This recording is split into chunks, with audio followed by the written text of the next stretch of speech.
تو ایسی عورت کا روزہ نہیں ہوگا، اس کو بعد میں اس کی قضا کرنی ہوگی۔ ناظرین یاد رکھیں، اسلام ایک پاک اور صاف مذہب ہے، اسی وجہ سے نماز اور روزے کے لیے انسان کا پاک اور صاف ہونا ضروری ہے، اور یہی وجہ ہے کہ اسلام نے حیض اور نفاس کی حالت میں نماز اور روزہ رکھنا حرام بتایا ہے۔ نمبر 3، حاملہ یعنی کہ پریگننٹ عورت۔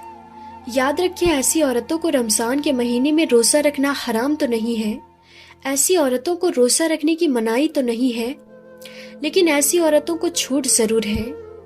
یعنی کہ پریگننٹ عورت اور اپنے بچوں کو دودھ پلانے والی عورتوں کو اگر اپنے روزے کی وجہ سے اپنی یا اپنے بچے کی جان جانے کا خطرہ ہو تو ایسی عورتوں کو اجازت ہے کہ وہ روزہ نہ رکھے، یعنی کہ ایسی صورت میں ان عورتوں کو روزہ نہ رکھنے کی چھوٹ ہے۔ اگر ایسی عورتیں رمضان کے مہینے میں روزہ نہیں رکھتی ہیں تو ان کا کوئی گناہ نہیں ہوگا، لیکن ایسی عورتوں کو بھی چاہیے کہ وہ بعد میں ان چھوڑے ہوئے روزوں کی قضا کرے، یعنی کہ بعد میں وہ ان روزوں کو پورا کرے۔ لیکن یہاں پر آپ اس بات کا ضرور دھیان رکھیں کہ پریگننٹ عورتوں کے لیے حیض اور نفاس والی عورتوں کی طرح ایسا حکم نہیں ہے کہ وہ روزہ نہیں رکھ سکتی۔ حاملہ عورتوں کو روزہ رکھنا حرام اور ناجائز نہیں ہے۔ ایسی عورتیں اگر چاہیں تو وہ رمضان کے مہینے میں روزہ رکھ بھی سکتی ہیں اور نماز بھی پڑھ سکتی ہیں، ان کا نماز اور روزہ ہو جائے گا۔ اس کے علاوہ اپنے بچوں کو یا دوسروں کے بچوں کو دودھ پلانے والی عورتیں بھی اگر کمزوری کی حالت میں ہیں یا پھر روزہ رکھنے کی وجہ سے اپنی یا اپنے بچے کی جان جانے کا خطرہ ہو تو ایسی عورتیں بھی رمضان کے مہینے میں روزہ چھوڑ سکتی ہیں۔ اگر کوئی ماہر ڈاکٹر یہ کہتے کہ اگر روزہ رکھا تو خود کی یا بچے کی جان کا خطرہ ہو سکتا ہے، تو ایسی صورت میں بچوں کو دودھ پلانے والی عورت بھی روزہ چھوڑ سکتی ہے، مگر ایسی عورت کو بھی چاہیے کہ وہ ان چھوڑے ہوئے روزوں کو بعد میں پورا کر لے۔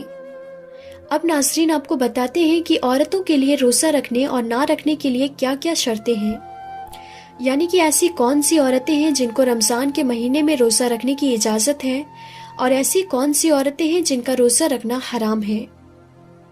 نمبر 1، ناظرین اگر کوئی عورت سفر کی حالت میں ہو یا پھر بیماری کی حالت میں ہو یا پھر اپنے بڑھاپے کی وجہ سے اتنی زیادہ کمزور ہو گئی ہو کہ اگر اس نے روزہ رکھ لیا تو اس کی جان جانے کا خطرہ ہو سکتا ہے، تو ایسی عورتوں کے لیے روزہ رکھنے کی چھوٹ ہے۔ مگر ایسی عورت کو چاہیے کہ اگر وہ بعد میں صحت مند اور تندرست ہو جائے تو وہ ان چھوڑے ہوئے روزوں کی قضا کرے، اور اگر بعد میں وہ پھر دوبارہ صحت مند نہ ہو سکے تو اسے چاہیے کہ وہ ان چھوڑے ہوئے روزوں کا کفارہ ادا کرے۔ وہ کفارہ یہ ہے کہ ہر ایک روزے کے بدلے میں کسی مسکین کو دونوں وقت پیٹ بھر کر کھانا کھلایا جائے۔ نمبر 2، اگر کسی عورت کو روزہ کی حالت میں سانپ نے ڈس لیا ہو اور اب اس کی جان جانے کا خطرہ بن گیا ہو تو ایسی عورتوں کو بھی حکم ہے کہ وہ اپنے اس روزے کو توڑ سکتی ہے، اس کا کوئی گناہ نہیں ہوگا، لیکن بعد میں جب وہ صحیح ہو جائے تو اس روزے کی قضا کرے۔ نمبر 3، ناظرین اگر کوئی بوڑھی اور کمزور عورت جو گرمیوں میں گرمی کی دھوپ کے روزے نہ رکھ سکتی ہو، اس کو کسی ماہر ڈاکٹر نے منع کر دیا ہو تو ایسی عورتوں کو چاہیے کہ وہ گرمیوں کے روزے چھوڑ دے، ان کے بدلے میں وہ ان روزوں کو سردیوں میں رکھ لے۔ نمبر 4، ایسی عورت حیض سے پورے 10 دن اور 10 رات میں فارغ ہو گئی، اب اس کو چاہیے کہ وہ اگلے دن کا روزہ رکھ لے، اور اگر کم دنوں میں پاک ہو گئی اور اگر صبح ہونے میں اتنا وقت باقی ہے کہ اس کے پاس نہا دھو کر تھوڑا وقت بچے گا